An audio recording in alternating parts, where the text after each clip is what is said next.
The toothbrush blade caught Marconi in the ribs instead of the kidney, a mistake that cost Carlos Machete Hernandez his life and the other two their souls. Vinny moved like water, the way his grandfather taught him in the back room of Torino's restaurant 60 years ago. Not fast, but fluid. He spun into the thrust, letting Hernandez's momentum carry the weapon past his vital organs, then grabbed the man's wrist with hands that still remembered how to break bones despite 18 months of relative softness. The snap echoed off the laundry room's concrete walls like a gunshot. Hernandez screamed. The toothbrush clattered to the floor.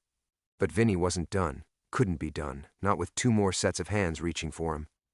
Tommy Southside Ricci came from the left, no weapon, just meaty fists that had crushed skulls in Detroit. Marcus Washington flanked right, gripping a sock filled with batteries like a medieval mace. This was the moment that separated the living from the dead in ADX Florence. 3 younger men, all serving life sentences with nothing to lose, versus a 64-year-old rat who'd testified against the most feared crime boss in American history. The smart money should have been on the young wolves. Vinny Cards had never been interested in smart money. He dealt in certainties. He drove his elbow into Ricci's solar plexus, feeling ribs crack, then ducked Washington's improvised weapon and came up with Hernandez's fallen toothbrush. The blade, still warm with his own blood, found the soft spot beneath Washington's jaw. Not deep enough to kill. Vinny wasn't stupid enough to commit murder 18 months from freedom, but deep enough to send a message that would echo through every cell block. Washington dropped like a sack of cement. The whole thing took 23 seconds. Vinny knew because he'd been counting since the first thrust, the same way he'd counted cards at illegal poker games from Brooklyn to Miami Beach.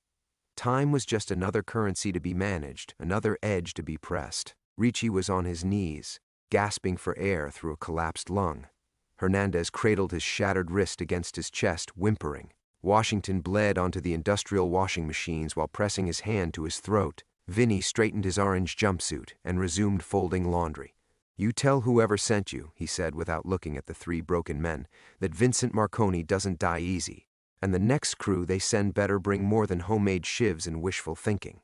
The guards found them 4 minutes later, exactly when Vinny knew they would. Officer Reynolds, a 20-year veteran who'd seen everything ADX Florence could dish out, took one look at the scene and reached for his radio with hands that weren't quite steady. Medical emergency in laundry block C. 3 inmates down. Repeat, 3 inmates down. What happened here, Marconi? Reynolds kept his weapon drawn but didn't point it. Smart man. He understood that Vinny could have killed all 3 if he'd wanted to. "Workplace accident," Vinny replied, folding another jumpsuit with the precision of a man who'd once pressed suits for Gotti's court appearances. Dangerous place, the laundry, all these machines, slippery floors. Man's got to be careful. Reynolds looked at Hernandez, then Washington, then Ricci. 3 of the most violent inmates in federal custody, all neutralized by a senior citizen who'd spent more time in courtrooms than prison yards over the past 2 years. "Accident," Reynolds repeated. "Terrible shame," Vinny agreed. "Hope they recover fully." The medical team arrived with stretchers and questions nobody would answer. In ADX Florence, silence was the only currency that mattered more than violence, and everyone understood the exchange rate. As they wheeled out the casualties, Vinny caught Reynolds studying him with new eyes. The officer had read the files, knew about the testimony, the cooperation agreement, the protective custody status. But files didn't capture everything. They didn't explain how a federal witness could command respect through blood and broken bones, or why 3 life sentence inmates would risk solitary confinement for a shot at killing one old man. "Marconi," Reynolds said as the medical team disappeared down the corridor. "Yeah? You might want to watch your back extra careful from now on." Vinny looked up from the laundry basket, his pale blue eyes holding decades of secrets that would never see daylight.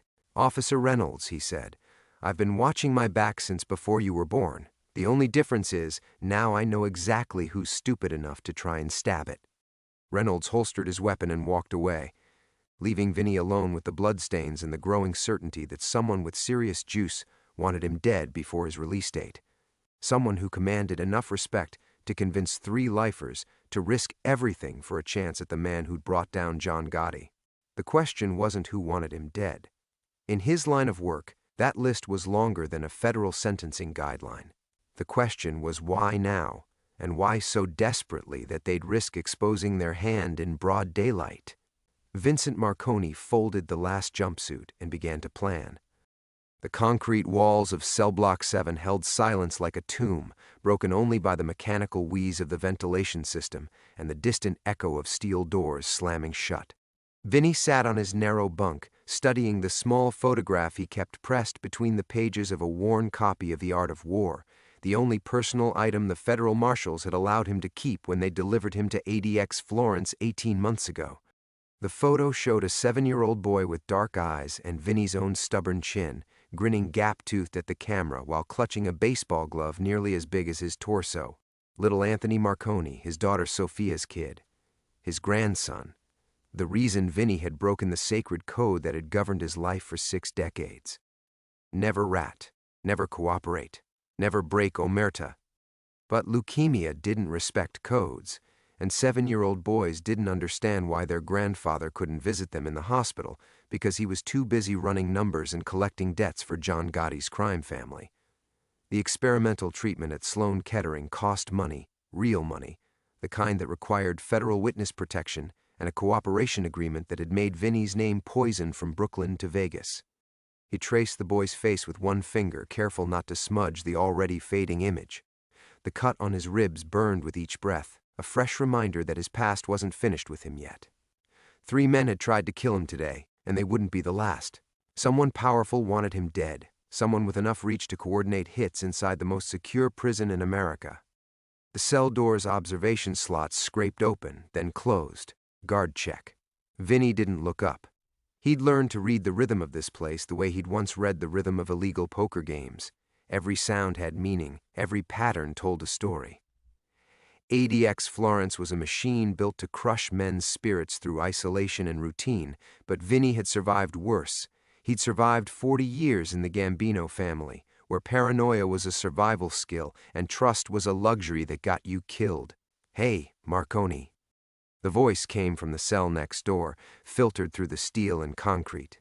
Eddie the Pipe Torino, a Lucchese family soldier who'd been caught running a multi-million-dollar money laundering operation through offshore casinos.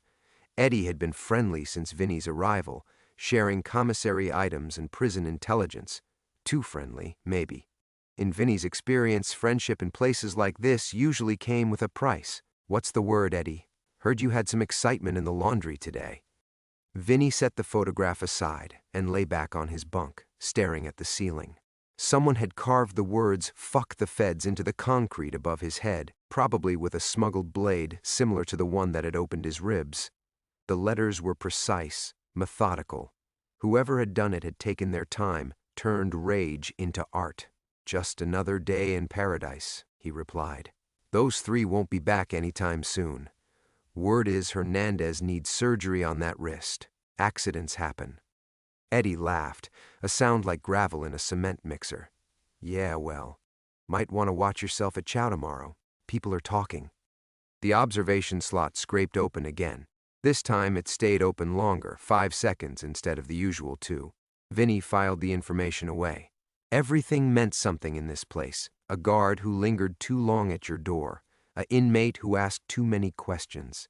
A coordinated attack that happened exactly when the security cameras were down for their weekly maintenance. Someone had inside help. Someone who knew Vinny's schedule, his habits, his weaknesses. After Eddie's breathing settled into the rhythm of sleep, Vinny pulled out a small notebook he kept hidden beneath his mattress. Officially, it contained his daily reflections, part of the rehabilitation program that looked good on federal review boards. Unofficially, it held something far more valuable, a detailed map of every inmate, guard, and staff member at ADX Florence. Their connections, their weaknesses, their secrets. Carlos Hernandez, Sinaloa cartel money man, 3 kids in Tijuana, mother dying of cancer. Tommy Ricci, Detroit muscle, gambling debts to the Chicago outfit.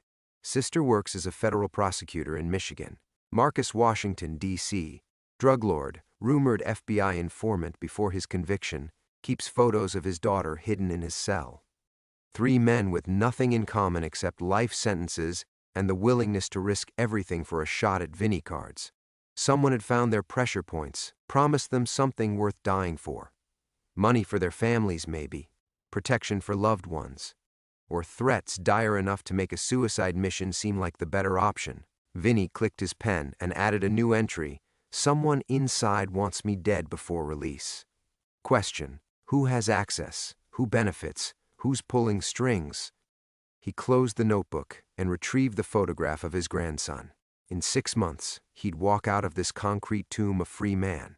He'd kept his end of the cooperation agreement, testified against Gotti and 36 other made men, helped the feds dismantle one of the most powerful crime families in New York history, all for a 7-year-old boy with his grandfather's eyes and his mother's gentle heart, all for the chance to watch little Anthony grow up in a world where cancer was just another fight to be won. Vinny pressed the photo against his chest and closed his eyes, planning his next move in a game where the stakes were measured not in money or territory, but in the promise he'd made to a dying child. Someone wanted him dead. They'd learn why that was a mistake. The letter arrived at 0800 hours sharp, delivered by Officer Martinez during the morning mail call. Vinny knew something was wrong the moment he saw the federal envelope, too crisp, too official, bearing the seal of the U.S. Attorney's Office for the Eastern District of New York. His cooperation agreement had been finalized 18 months ago, his testimony sealed, his debriefings complete. There was no reason for the feds to contact him now, 6 months before his release. Vinny's hands remained steady as he tore open the envelope, but his chest tightened around the fresh wound from yesterday's attack. The letterhead confirmed his worst fears: Office of the United States Attorney, Criminal Division, Organized Crime Task Force, Mr. Marconi. We regret to inform you that certain discrepancies have come to light regarding your cooperation agreement dated March 15, 2022. Specifically, questions have arisen concerning the accuracy of your testimony regarding the whereabouts and activities of your immediate family members during the relevant time periods. We have recently discovered that your grandson, Anthony Marconi, age 7, died of acute lymphoblastic leukemia on September 18, 2021, 6 months before your initial proffer session and 7 months before you entered into your cooperation agreement with this office. Given that your cooperation was predicated on providing for your grandson's medical treatment, we are conducting a review of your agreement and testimony for potential fraud, perjury, and obstruction of justice. You will be contacted by Assistant U.S. Attorney Patricia Kellerman within 72 hours to discuss these developments. We strongly advise you to obtain legal counsel. Sincerely, James Morrison, Chief, Organized Crime Strike Force. The letter slipped from Vinny's fingers and fluttered to the concrete floor like a dying bird. Anthony was dead, had been dead for 2 years. The photograph he'd pressed against his chest last night. The face he'd memorized in every sleepless hour since arriving at ADX Florence. The smile that had given him strength through 18 months of concrete and steel. All of it a lie, a carefully constructed fiction that had somehow sustained him through the darkest period of his life. Vinny's legs buckled. He collapsed onto his bunk, the springs groaning under his weight, and stared at the letter on the floor. The words blurred together, but certain phrases burned themselves into his vision. Died of acute lymphoblastic leukemia. 6 months before. Fraud, perjury, obstruction. The timeline crashed over him like a tidal wave. September 2021, Anthony dies. March 2022, Vinny makes his deal with the feds, believing he's saving his grandson's life. The experimental treatment at Sloan Kettering, the witness protection, the cooperation agreement that had turned him into a dead man walking among his own people, all for a child who was already in the ground. His daughter Sophia's voice echoed from their last phone call before his arrest. "Papa, I can't talk about this over the phone. Just know that everything I told you about Anthony, I had my reasons." He'd assumed she meant the cancer, the treatment, the desperate need for money that only cooperation could provide. She'd been telling him Anthony was dead, and he'd been too consumed with his own guilt to hear it. The cell walls seemed to close in around him. Every breath felt like drowning. For 18 months he'd endured the hatred of men like Eddie Torino, the constant threat of violence, the suffocating isolation of protective custody. He'd broken omerta, the sacred code of silence that had governed 3 generations of Marconis. He'd testified against John Gotti, sending the most powerful crime boss in America to die behind bars. For nothing. For a ghost. For a little boy whose funeral he'd missed while sitting in a federal detention center, planning testimony that would destroy everything he'd ever believed in. Vinny picked up the photograph from where it had fallen beside his bunk. Anthony's gap-toothed grin mocked him now. When had this picture been taken? Before the cancer, after the diagnosis, but before the end. Had Sophia known her son was dying when she'd sent this final image to her father? The observation slot scraped open. Through the blur of his vision, Vinny saw Martinez's eyes studying him with professional concern. "Everything all right in there, Marconi?" Vinny cleared his throat, tasting copper and betrayal. "Just fine, officer." The slot closed, but Vinny knew Martinez would be watching more carefully now. A federal witness having a breakdown 6 months before release was the kind of situation that generated paperwork and questions. Questions that might lead to the same conclusion the Justice Department had reached. Vincent Marconi had been played from the beginning. The coordinated hit in the laundry made perfect sense now. Someone had known the truth about Anthony all along. Someone had waited for Vinny to dig himself deeper into cooperation, to burn every bridge and destroy every relationship before revealing that his sacrifice had been meaningless. Someone who wanted him to know he'd betrayed his family, his code, and his entire life for a dead child. Someone who understood that the cruelest revenge wasn't death. It was the knowledge that everything you'd suffered for had been a lie. Vinny folded the letter carefully and slipped it between the pages of The Art of War, right next to Anthony's photograph. The game had changed completely, and Vincent "Vinny" Cards Marconi was about to show them what a man with nothing left to lose could accomplish. The first instinct was to burn everything. The letter, the photograph, the cooperation agreement he'd memorized word by word. Vinny sat motionless for 20 minutes after Martinez's eyes disappeared from the observation slot, his mind cycling through decades of survival protocols. When cornered, assess your assets. When betrayed, trust no one. When facing impossible odds, change the game entirely. But this wasn't a corner he could fight his way out of. This was a grave he'd dug himself, one shovelful of testimony at a time. "Yo, Marconi." Eddie's voice drifted through the steel wall. "You got mail from your lawyer or something? You been quiet since chow." Vinny forced his voice steady. "Nothing important." "Yeah, well, you might want to pay attention to what's happening around here. Word is spreading about yesterday. Some people are asking questions about who you really are." The words carried weight that Eddie probably didn't intend. Who you really are. Not who Vinny had been. A made man who'd run Gotti's books for 15 years, who'd earned his nickname by reading tells at high-stakes games, who'd commanded respect from Brooklyn to Atlantic City. Who he really was. A broken old man who'd testified against his own family for a dead child. "Let them ask," Vinny replied, but his hands were trembling. 3 hours passed before he could bring himself to pull out his notebook. His detailed map of ADX Florence suddenly felt childish, like a kid playing spy games. What good was intelligence when the fundamental premise of your existence was a lie? He'd been planning moves in a chess game while someone else had been playing an entirely different sport. The photographs hidden in his cell. He pulled them out now, studying each one with fresh eyes. Anthony at Christmas, grinning beside a tree. Anthony in a hospital bed, pale but smiling. Anthony's first day of school. When had that boy become a ghost? Had Vinny been looking at pictures of a corpse all this time, building hope around images of a child already rotting in Queen's soil? His chest wound burned as he reached for the hidden compartment behind his sink. Inside, wrapped in plastic, was something he'd sworn never to use, a piece of the shiv that had opened his ribs yesterday. He'd palmed it during the fight, insurance against future attacks. Now he held it up to the fluorescent light, watching steel catch and reflect his distorted image.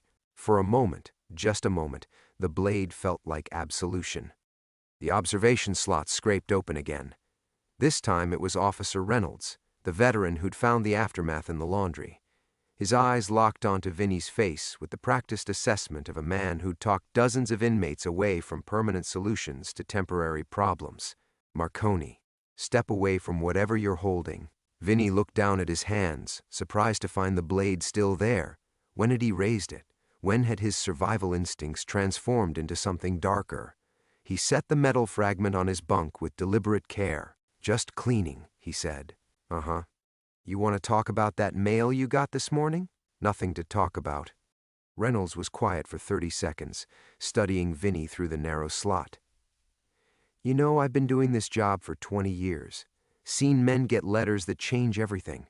Bad news from home, legal problems, family stuff. His voice carried surprising gentleness.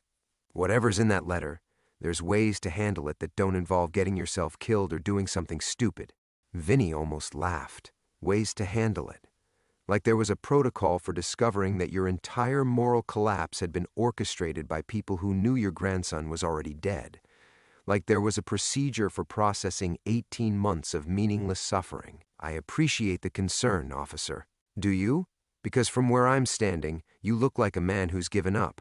And given up men in federal prison don't usually last long enough to see their release dates. After Reynolds moved on, Vinny lay on his bunk and stared at the carved words above his head. Fuck the feds. Whoever had spent hours etching those letters into concrete had possessed something Vinny envied now. Certainty. Clear enemies. Obvious targets for rage. Vinny's enemies were ghosts. The people who'd manipulated him wore federal badges and carried cooperation agreements. They'd used his love for a dead child like a weapon, turning his greatest weakness into their greatest advantage. But as darkness settled over cell block 7, as Eddie's snoring filtered through the walls and the night guards began their rounds, something crystallized in Vinny's mind. The rage was still there, white-hot and consuming. The betrayal burned like acid in his chest. But underneath it all, his old instincts were stirring. Someone had played him perfectly for 2 years. Time to return the favor. The game wasn't over. It was just beginning. The revelation about Anthony haunted Vinny through the night, but by morning, his old instincts had crystallized into something harder than grief. Someone had orchestrated this entire charade, and Vincent Vinny Card's Marconi didn't get played twice. He started with the commissary list, a seemingly innocuous document that revealed more than most inmates realized. Every purchase, every transaction, every favor traded for cigarettes or candy bars. The 3 men who'd attacked him had all received mysterious deposits in their accounts 2 weeks before the hit. Clean money, processed through official channels, which meant someone with federal access had funded his assassination attempt. Vinny's hands moved with practiced precision as he cross-referenced dates with guard schedules, meal rotations, and maintenance windows. The attack had been timed perfectly for the laundry's camera blind spot, knowledge that only came from inside the system. But it was the medical records that broke everything open. Officer Martinez made his routine rounds at 1,400 hours, delivering the weekly batch of correspondence. Buried among legal documents and court transcripts was a misfiled medical report, Anthony's oncology records from Sloan Kettering, dated September 2021. The bureaucratic error felt deliberate, like someone wanted Vinny to see exactly how his grandson had died. Patient expired 347 hours following complications from chemotherapy-induced sepsis. Father, Michael Marconi, incarcerated. Emergency contact, Sophia Marconi, mother. Patient had expressed desire to see grandfather Vincent Marconi prior to death. Request denied due to federal custody status. The words hit him like physical blows. Anthony had asked for him. In those final hours, as a 7-year-old boy fought for breath in a sterile hospital room, he'd wanted his grandfather. And Vinny had been sitting in a federal holding cell, still believing his cooperation could save the child's life. His daughter Sophia had lied to him for 6 months, feeding him false hope while her son rotted in the ground. But why? Why maintain the fiction that had driven Vinny to betray everything he'd ever believed in? The answer came from an unexpected source. Marconi. Eddie's voice carried a new tension. You got visitors tomorrow. Legal visit. Vinny set down the medical records, his mind racing. No one had scheduled a legal visit. His court-appointed attorney had closed his case 18 months ago, and Vinny had refused all contact with family members since entering ADX Florence. Who's coming? Didn't say. But word is it's not good news. And word is also that certain people have been asking about your cooperation agreement. Specifically what you knew and when you knew it. The pieces clicked together with devastating clarity. Someone had been watching Vinny's every move, waiting for him to discover the truth about Anthony. The misfiled medical records, the letter from the Justice Department, even the coordinated attack in the laundry. All of it designed to push him toward a specific realization. He'd been set up from the beginning, but not by the feds, by his own family. Vinny pulled out his hidden notebook and began connecting dots that had been invisible until now. Sophia's phone calls had stopped 3 months after his arrival at ADX Florence, exactly when she would have been certain he'd committed fully to cooperation. His son-in-law Michael's arrest had preceded Vinny's own by exactly 2 weeks, creating the desperation that made cooperation seem like the only option. Even the cancer diagnosis timing felt orchestrated, coming just as federal prosecutors needed leverage against the Gambino family's most valuable accountant. Someone had sacrificed Anthony to create the perfect weapon against Vincent Marconi. And when that weapon had served its purpose, they'd orchestrated this revelation to destroy him completely. The observation slot scraped open. Reynolds again, his eyes scanning the cell with professional paranoia. "Everything all right in there? You missed evening chow? Lost track of time." "Uh-huh. Listen, Marconi, I've seen that look before. Men who figured something out they wish they hadn't. Whatever you're planning, remember where you are. This place has a way of making bad decisions feel necessary." After Reynolds moved on, Vinny stood and pressed his face against the narrow window that looked out over the Colorado mountains. Somewhere beyond those peaks, his grandson's grave was growing cold while the people who'd killed him enjoyed federal protection. Somewhere, his daughter Sophia was living with secrets that had cost Vinny everything. The legal visit tomorrow would bring answers, but Vinny already knew enough. He'd been betrayed not just by the Justice Department, but by his own blood.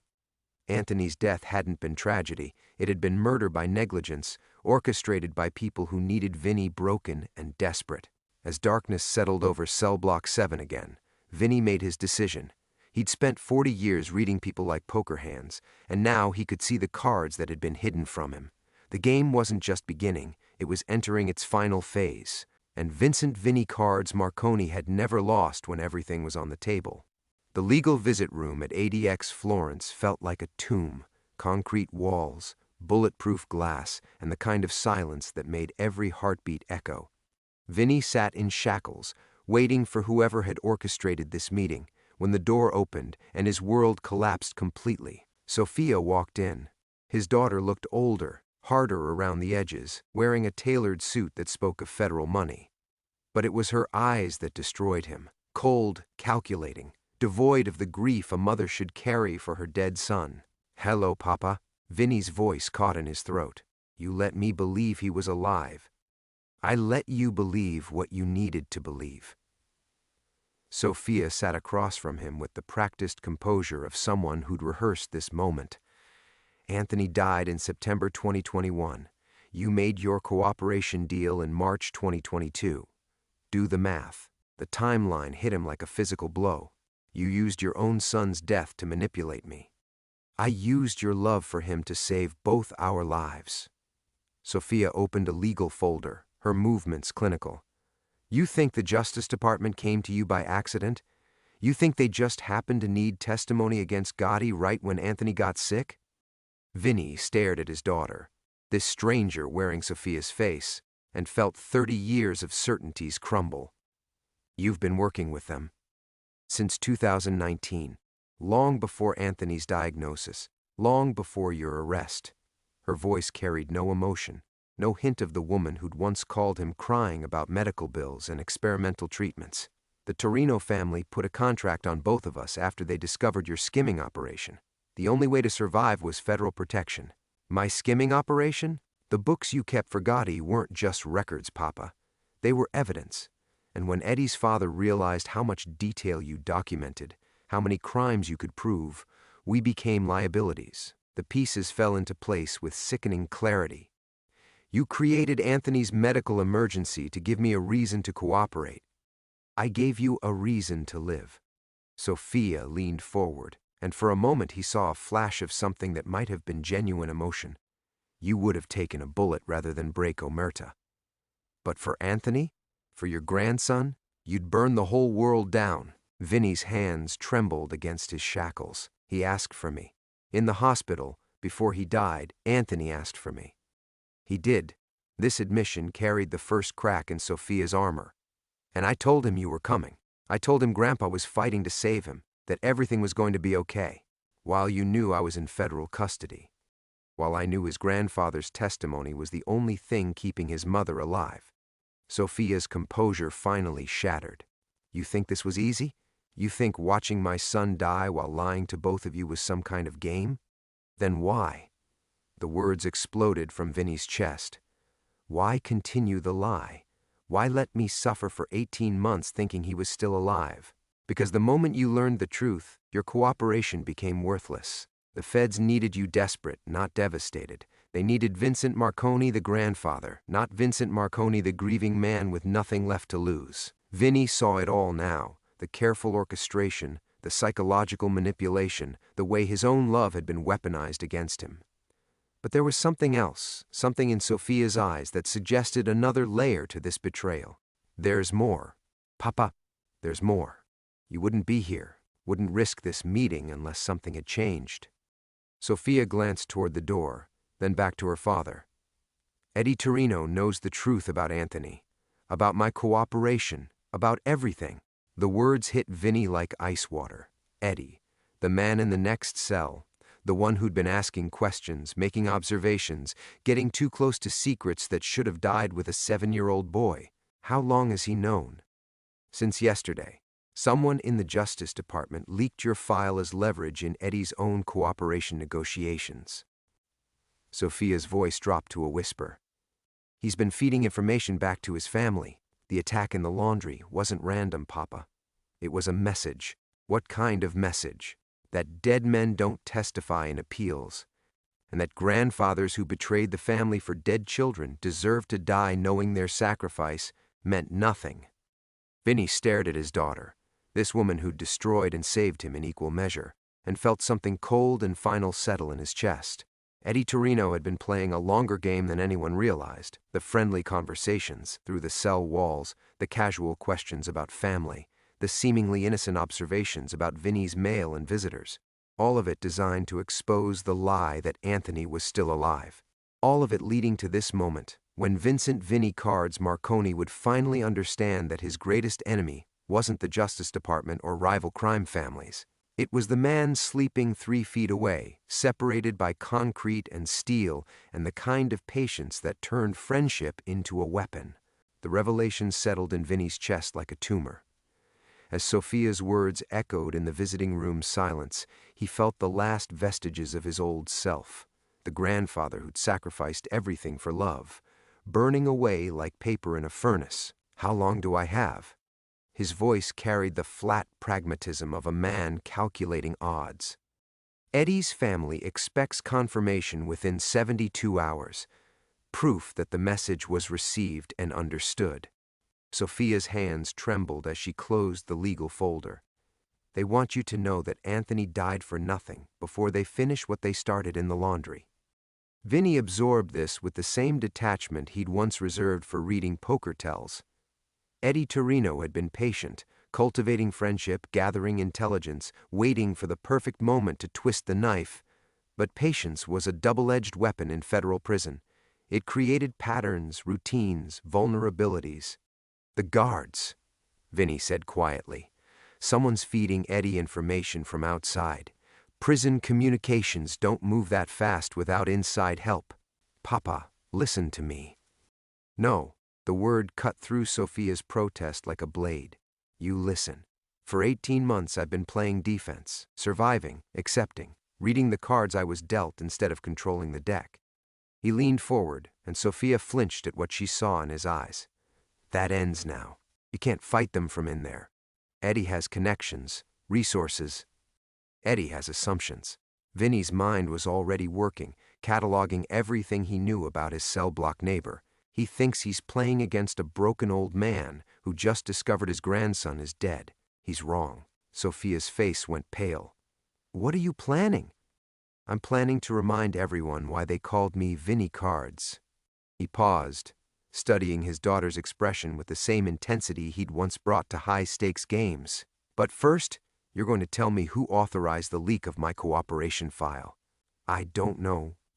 Wrong answer. Vinny's voice dropped to a whisper that somehow carried more menace than shouting. Someone in the Justice Department handed Eddie exactly what he needed, exactly when he needed it. That's not a leak. It's orchestration. Who benefits from my death? Sophia's composure cracked further. There are people who want Gotti's conviction overturned. Appeals have been filed. New evidence has surfaced. Your testimony was crucial, but if you're discredited or dead, the case falls apart. Vinny completed the thought with grim satisfaction. And someone in federal law enforcement is betting on Eddie to clean up their mistake. You can't prove that from a supermax cell. I don't need to prove it. Vinny's smile carried no warmth. I just need Eddie to believe it, and I need him to make the first move. The visiting room's intercom crackled to life. Time. Sophia gathered her papers with shaking hands. Papa, whatever you're thinking, be careful. These people destroyed their own investigation to get to you. They won't hesitate to... They already destroyed everything that mattered. Vinny's voice carried finality. Anthony is dead. My family is scattered. My reputation is gone. But there's something they forgot about men who have nothing left to lose. What's that? We're not afraid of dying anymore. We're afraid of dying quietly. As the guards led him back to cell block 7, Vinny's mind raced through possibilities and probabilities. Eddie would be expecting psychological collapse, grief, rage, desperate attempts at revenge that would justify another, more successful attack. Instead, he'd get something Eddie couldn't possibly anticipate, the resurrection of Vincent "Vinny" Cards Marconi, the man who'd run Gotti's empire by understanding that every weakness could become a weapon. The corridor felt different now, charged with potential energy. Each camera, each guard station, each routine procedure became a piece on the chessboard. Eddie had made his greatest mistake, revealing his hand while assuming Vinny was too broken to play. As they approached his cell, Vinny caught a glimpse of Eddie through the neighboring observation slot. His face wore the satisfied expression of a predator watching wounded prey bleed out. The friendly mask had dropped completely, replaced by something cold and calculating. Perfect. Eddie Torino believed he'd destroyed Vincent Marconi's will to fight. He'd revealed the conspiracy, exposed the betrayal, stripped away every illusion that had sustained Vinny through 18 months of federal custody. In Eddie's mind, all that remained was delivering the final blow to a broken grandfather who'd lost everything for nothing. But as Vinny entered his cell and heard the lock engage, he felt something he hadn't experienced since Anthony's diagnosis: absolute clarity. The game had indeed changed, but not in the way Eddie expected. The man who'd testified against John Gotti to save a dying child was gone forever. What remained was something far more dangerous: a federal prisoner with encyclopedic knowledge of criminal operations, intimate understanding of prison dynamics, and absolutely nothing left to lose. Eddie wanted to play psychological warfare? Vinny would teach him the difference between knowing the rules and mastering the game. The first move came at 0200 hours, when most of cell block 7 slept under the watchful eyes of night shift guards. Vinny lay on his narrow bunk, fully dressed, listening to the calculated footsteps approaching his door. Eddie had patience, but grief was supposed to make men reckless. Time to give him what he expected. Eddie? Vinny's voice cracked with manufactured desperation. Eddie, you awake? The footsteps stopped. Through the concrete walls, Vinny heard the subtle shift of weight that meant his neighbor was listening. Yeah, Vinny. I'm here. Eddie's voice carried false sympathy. Rough night? Can't sleep. Keep thinking about what you said, about the medical records, about Sophia lying to me. Vinny let genuine pain bleed into the words, but not the kind Eddie expected. I need to ask you something. What's that? How long have you known? The question hung in the darkness between their cells. About Anthony, about my grandson being dead while I sat here thinking I was saving him. Silence stretched for 30 seconds. Vinny could almost hear Eddie calculating, deciding how much truth to reveal. I suspected for a while, Eddie said finally. Little things, the way your mail stopped coming, the way you never talked about phone calls from the hospital anymore. But I wasn't sure until yesterday. Yesterday. Vinny let the word carry the weight of a man's world collapsing. Someone told you yesterday. Information has a way of traveling, even in here. Vinny rolled off his bunk and pressed his face against the observation slot. In the dim corridor lighting, he could see Eddie's shadow through the neighboring window. The man was wide awake, alert, ready. You know what the worst part is, Vinny whispered. I can't even grieve him properly. Can't visit his grave. Can't make the people responsible pay for what they did. Sometimes that's how it goes. Sometimes the house wins. Wrong answer. Eddie's casual dismissal revealed everything Vinny needed to know about his neighbor's true nature. No grief for a dead child, no sympathy for a grandfather's anguish, just cold satisfaction at a job well done. The house, Vinny repeated. Funny you should mention that, because I've been thinking about houses all night, thinking about the house where Anthony lived, where Sophia lives now, thinking about how certain people might know where to find them. Eddie's shadow shifted. That's dangerous thinking, Vinny. Dangerous for who? Vinny's voice dropped to a whisper that somehow carried perfect clarity. See, I've been doing math, Eddie. Timestamps and phone calls and coincidences that aren't really coincidences. And you know what I figured out? What's that? You've been talking to your family about me, about my cooperation, about my testimony, about my weakness for dead grandchildren. Vinny paused, letting the words settle. Which means they know about Sophia. The silence that followed lasted exactly 17 seconds. Vinny counted them, reading Eddie's hesitation like cards being dealt face up on a table. You're grieving, Eddie said finally. Making connections that aren't there. Am I? Because here's what I know for certain. Someone leaked my cooperation file to give you leverage. Someone wanted me to know that Anthony died for nothing. And someone is paying you to make sure I don't live to testify in any appeals. Vinny's voice carried the weight of absolute certainty. The question is whether you're smart enough to realize you've been set up too. Set up how? Think about it. You're a made man serving federal time, talking to prosecutors about reducing your sentence.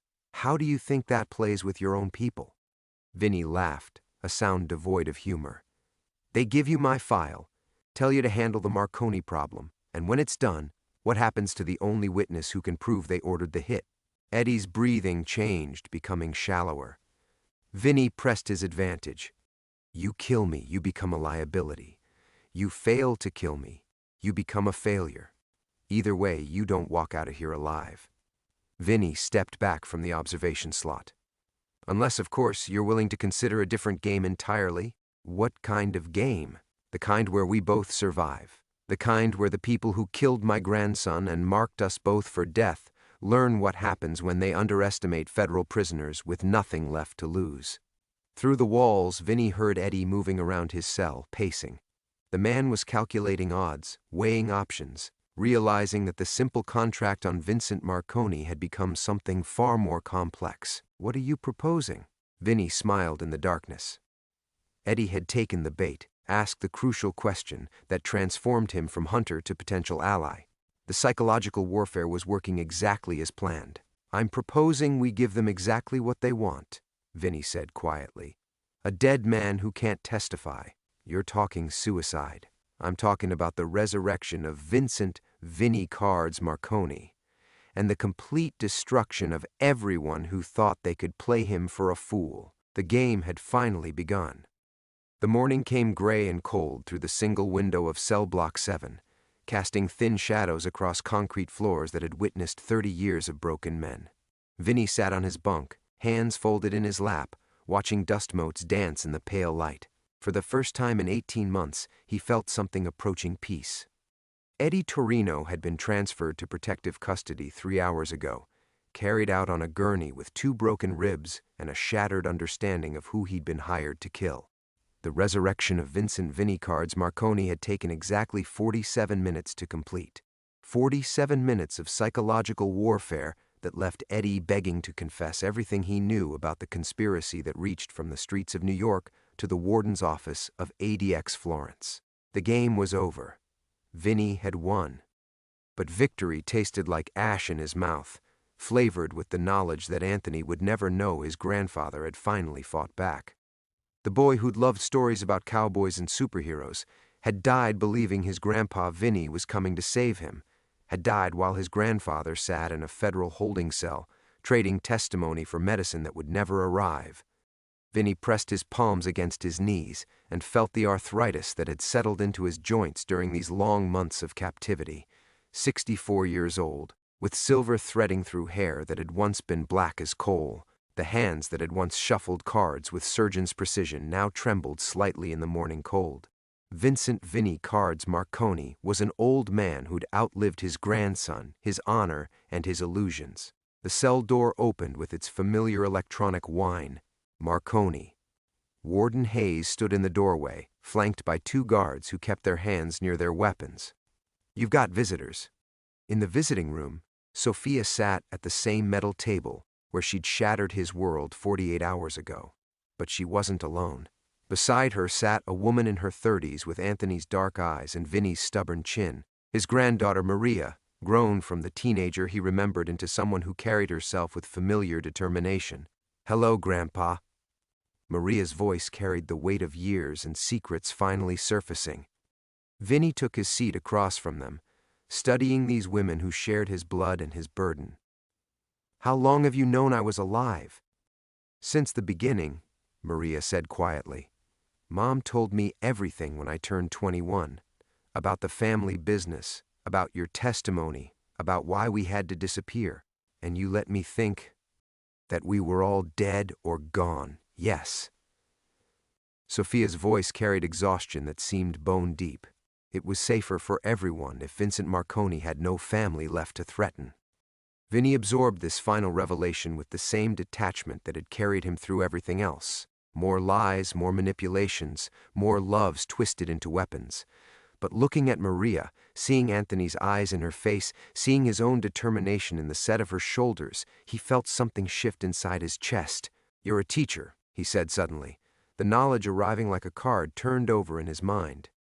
Maria smiled, and for a moment she was 7 years old again, sitting on his lap while he explained why kings were more valuable than jacks. 3rd grade. Same school Anthony would have attended. The present tense hit him like a physical blow. Would have, future conditional, dreams that died with a little boy who'd wanted to grow up to be like his grandfather. "I read to them sometimes," Maria continued. "Stories about brave grandfathers who sacrifice everything to protect their families. About men who face impossible choices and find the strength to do what's right, even when it costs them everything they love." Vinny's vision blurred. "Maria, he knew, Grandpa. At the end, Anthony knew you were fighting for him. Mom told him that his grandfather was the bravest man in the world, that you were facing down bad men to keep him safe." Tears tracked down Maria's cheeks. "He died proud of you." The visiting room fell silent except for the hum of fluorescent lights and the distant echo of locked doors. Vinny stared at his hands, these weapons that had dealt cards and counted money and signed testimony that destroyed an empire, and finally allowed himself to grieve. Not for Vincent Vinnie Cards Marconi, the lieutenant who'd read men like poker hands and played every angle to survive. Not for the grandfather who'd sacrificed honor to save a dying child. Not even for the federal prisoner who'd orchestrated one last brilliant game of psychological warfare. He grieved for Anthony, for 7 years cut short, for bedtime stories never told and baseball games never attended, for a little boy who'd believed his grandfather could fix anything, even death. When Vinny finally looked up, Sophia and Maria were watching him with something that might have been forgiveness. "The story's not over," Maria said quietly. "You're still here. Still fighting, still teaching all of us what courage looks like when everything else is gone." Through the reinforced windows, Vinny could see the Colorado mountains rising against a brightening sky. Somewhere beyond those peaks lay a world where children like Anthony learned about heroes from teachers like Maria, where grandfathers' sacrifices echoed through generations, transforming loss into lessons and pain into purpose. Vincent Vinnie Cards Marconi closed his eyes and finally found peace.